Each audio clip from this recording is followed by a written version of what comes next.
I walked into a coffee shop once, and right in front of me, a woman was having an argument, except she wasn't really in it. The man across from her was frustrated, his voice rising, arms flailing. She, on the other hand, was sipping her coffee, nodding, calm as a lake at sunrise. He threw out a final jab, and she just smiled, stood up, and left. No drama, no explanation, just gone. And I thought to myself, that right there, that's what smart people do with toxic people. See, most of us think we have two choices when faced with toxic behavior: fight back or fold. But there's a third option, and it's the one that actually works. Smart people don't engage. They don't wrestle in the mud because they know something research tells us over and over again: you can't change people who don't want to change. And more importantly, you don't have to lose yourself trying. So what do they do instead? Toxic people don't walk around wearing neon signs that say, "Warning, I will drain your energy and make you question your worth." But they do show patterns: manipulation, blame shifting, an inability to take responsibility. Smart people don't excuse these behaviors. They acknowledge them for what they are. I used to believe that if I just understood someone enough, if I had enough patience, if I could just find the right words, then maybe I could help them change. Maybe I could fix whatever made them cruel or controlling or incapable of saying I was wrong. But here's what I learned the hard way. Empathy without boundaries is self-destruction. One of the biggest myths we tell ourselves is that toxic people don't know what they're doing, that they're just hurt or lost, and if we love them well enough, they'll eventually wake up and be different. But research and life tells a different story. The reality is many toxic people are highly aware of their behaviors. They know exactly what to say to make you question yourself. They know how to twist a conversation so they come out looking like the victim. They know how to keep you tangled up in their mess, doubting your own reality. And the more you try to prove yourself to them, the deeper you sink into their cycle. Now, here's where it gets tricky. Most of us don't see the signs right away because they're not obvious at first. Toxic behavior doesn't always start with cruelty or blatant manipulation. It starts small. Maybe it's a joke at your expense that stings a little too much. Maybe it's the way they dismiss your feelings with a laugh. "Oh, you're so sensitive." Maybe it's how every apology comes with a, "But I'm sorry, but you're overreacting. I'm sorry, but if you hadn't done that, I wouldn't have said what I said." And you start questioning yourself. Maybe I am overreacting. Maybe I am being too sensitive. That's how it starts. Subtle, small, just enough to make you doubt yourself, but not enough for you to leave. And once they know you'll tolerate it, it grows slowly, like a vine creeping up a wall, until one day you look around and realize you're completely wrapped in it. So how do smart people recognize the signs before they're trapped? They pay attention. They listen to how they feel around someone instead of just what that person says. Because words can lie, but your body doesn't. Research shows that our nervous system picks up on toxic behavior long before our brain catches up. Ever had that uneasy feeling around someone but couldn't explain why? That's your gut detecting something your mind hasn't processed yet. Smart people trust that feeling. They don't gaslight themselves into staying in places where they feel drained, belittled, or unsafe. And here's the thing, recognizing toxicity doesn't mean labeling people as monsters. It's not about saying this person is bad. It's about saying this person's patterns are unhealthy for me and I don't have to participate in them. Because at the end of the day, whether someone is intentionally manipulative or just emotionally immature, doesn't change the impact they have on your life. Smart people don't wait for proof. They don't wait until the damage is done. They trust the early signs, the patterns that repeat, the way someone makes them feel about themselves. Because once you see the signs, you have a choice. You can make excuses for them, or you can make space for yourself. Smart people choose themselves. Smart people set boundaries like their peace depends on it, because it does. Research shows that people who establish clear, firm boundaries experience lower stress and higher self-esteem. Boundaries aren't walls, they're doors. Smart people decide who gets a key. Now let's just get this out of the way. Setting boundaries with toxic people isn't easy. If it were, we'd all do it without hesitation. But the truth is, most of us struggle because we've been conditioned to believe that setting boundaries is mean, that saying no makes us difficult or selfish. And if you've ever dealt with someone who thrives on guilt tripping, you know how quickly they can make you feel like the worst person in the world for simply protecting your own peace. But here's what I've learned. The only people who get upset about your boundaries are the ones who benefited from you having none. Think about that for a second. Healthy people, people who love and respect you, don't get offended when you set a boundary. They don't make you feel guilty for needing space or saying no. But toxic people, oh, they don't like boundaries one bit, because boundaries mean they can't control the way you show up for them. So let's talk about what boundaries really are. They're not about changing other people's behavior. They're about changing your own responses to protect your well-being. A boundary isn't, you can't talk to me like that. A boundary is, if you talk to me like that, I will remove myself from the conversation. See the difference? One is trying to control the other person. The other is taking ownership of your own choices. I used to think that if I could just explain myself well enough, if I could just help people understand why I needed a boundary, they'd respect it. But toxic people aren't interested in understanding. They're interested in testing. They push and poke and argue and guilt trip, not because they don't understand, but because they do and they don't like it. So here's what smart people do. They set boundaries without over-explaining. They don't hand over a 12-slide PowerPoint presentation on why they need space. They don't beg to be understood. They just state the boundary and follow through. I won't be discussing this topic anymore. I can't make that commitment. I need time to myself right now. Simple, direct, non-negotiable. They don't get pulled into debates about their boundaries. Toxic people will argue, twist your words, make you feel like you're being unfair. Smart people don't take the bait.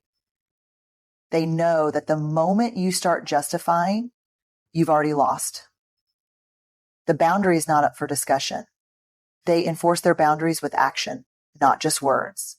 Because here's the thing, saying I won't tolerate being spoken to like that doesn't mean anything if you keep engaging with someone who disrespects you. Boundaries don't work unless you follow through. And yes, sometimes that means walking away from a conversation, distancing yourself from a relationship, or even cutting someone off entirely. It's hard, but you know what's harder? Living in a constant state of exhaustion and resentment. And they let go of guilt. This is the big one. Toxic people will make you feel selfish for setting boundaries. They will call you cold, unkind, ungrateful. And every time that happens, I want you to remember this. Choosing yourself is not a betrayal of anyone else. At the end of the day, boundaries aren't about keeping people out. They're about deciding who you let in and on what terms. Smart people don't wait until they're completely drained to draw the line. They do it early, they do it clearly, and they do it without apology. Because their peace, their self-respect, and their mental well-being, that's non-negotiable. Smart people don't waste time explaining themselves.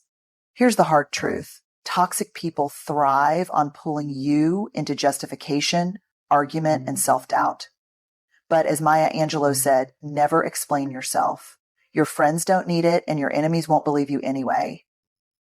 Smart people disengage instead of defend. Now, I'll admit this one took me a long time to learn, because if you're someone who values fairness, who genuinely cares about being understood, walking away from a conversation that feels unfinished is hard. Everything in you wants to explain, to clarify, to make them see your side. You think, if I can just find the right words, if I can just get them to understand, then maybe they'll change. But here's what I've learned. You cannot make someone see the truth when their entire identity depends on denying it. Toxic people aren't looking for understanding. They're looking for control. They don't argue to find resolution. They argue to keep you hooked. The moment you start explaining yourself, they've got you, because now you're playing their game. Let me give you an example. Imagine you set a boundary. Maybe you tell someone, I don't feel comfortable being spoken to that way. A healthy person might say, I didn't realize I was doing that. I'll be more mindful.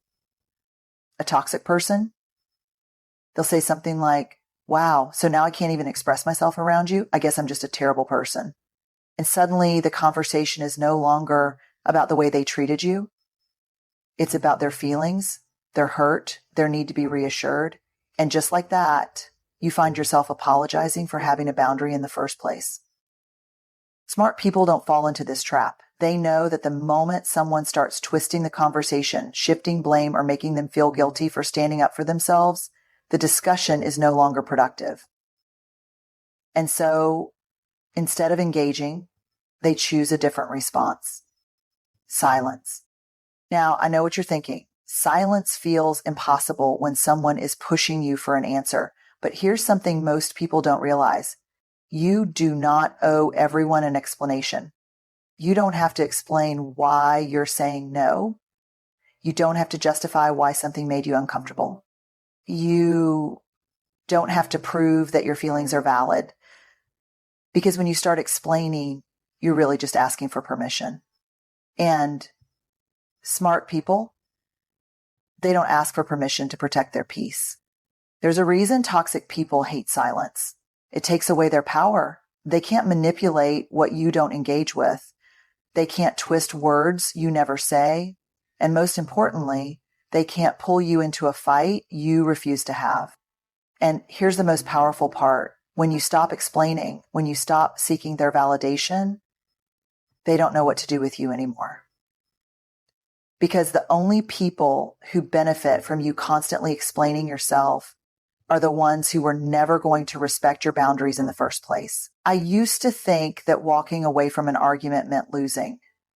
That if I didn't defend myself, people would believe whatever was said about me. But then I realized something. The people who truly know you don't need an explanation. And the ones who demand one, they were never going to believe you anyway. So smart people don't waste time proving themselves to those who are committed to misunderstanding them. They don't get trapped in circular conversations with no resolution. They don't hand over their peace in exchange for the illusion of closure. They say what they need to say once, and then they move on. Smart people stay grounded in their own self-worth. Toxic people are great at making you feel like you're too much, too sensitive, too demanding, too emotional. But the reality, their discomfort with your boundaries has nothing to do with you. Smart people don't let someone else's insecurities define their self-perception. I used to think that if someone had a problem with me, it meant there was something wrong with me. That if I could just be less sensitive, less opinionated, less me, then maybe I'd be easier to love, easier to accept. But here's what I've learned. Shrinking yourself for someone else's comfort doesn't make you more lovable. It just makes you invisible. Toxic people have a way of making you doubt yourself, and they do it so subtly that you don't even realize it's happening. One day you're confident in who you are, and the next you're questioning everything. Your reactions, your choices, even your worth. They do it with little comments that chip away at your self-esteem. Wow, you're so sensitive. You always make such a big deal out of things. No one else had a problem with it, just you. And at first you brush it off. But over time, those words start to settle in. And you begin to wonder, am I the problem? And that's exactly how they keep you stuck. Because as long as you're questioning yourself, they don't have to change. Smart people recognize this pattern early. They understand that someone else's inability to handle their boundaries or emotions is not their responsibility to fix. They don't take on the weight of another person's discomfort just to keep the peace. Because here's the thing. Peace at the expense of your self-worth isn't peace at all. It's self-abandonment. There's a powerful concept in psychology called gaslighting, where someone manipulates you into doubting your own reality. And toxic people, they are experts at it. They rewrite history, twist your words, and make you feel like you're the one who's always overreacting. But the truth is, when someone constantly makes you question yourself, it's not a reflection of your flaws. It's a reflection of their need for control. So how do smart people stay rooted in their self-worth when faced with this kind of behavior? They get clear on who they are, and they don't let anyone else define that for them. They remind themselves that having feelings doesn't make them weak, that setting boundaries doesn't make them difficult, that saying no doesn't make them selfish. And they surround themselves with people who reflect back the truth, not people who distort it for their own gain. Smart people also know that when someone says, "You've changed," it's not always a bad thing, because more often than not, what they really mean is, "You stopped letting me walk all over you." Growth threatens people who benefit from your lack of it. And the moment you start valuing yourself, really valuing yourself, you'll notice that the people who relied on your self-doubt will start falling away. But that's not a loss. That's a win. Because at the end of the day, the relationships worth keeping are the ones that make you feel more like yourself, not less. So smart people don't internalize toxic narratives about who they should be. They don't shrink to fit someone else's comfort. And they don't let the insecurities of others become the lens through which they see themselves. Because when you know your own worth, you stop needing other people to validate it. Smart people don't try to fix toxic people. They understand that healing isn't something you can force onto someone else. No amount of love, patience, or self-sacrifice can make another person change if they aren't willing to do the work themselves. I used to believe that if I could just be understanding enough, if I could just say the right thing, show enough kindness, or give enough chances, then maybe I could help someone see the damage they were causing. Maybe they'd finally get it. But here's what I learned, and it wasn't easy. People don't change because you love them harder. They change because they decide to. And that decision, it's not yours to make. Toxic people have a way of keeping you stuck in this loop, this endless cycle of hope and hurt. They do something damaging, you call it out. They make just enough of an effort to keep you believing they might change, and then nothing. The cycle repeats. And each time you invest more energy, more time, more of yourself, thinking maybe this time will be different,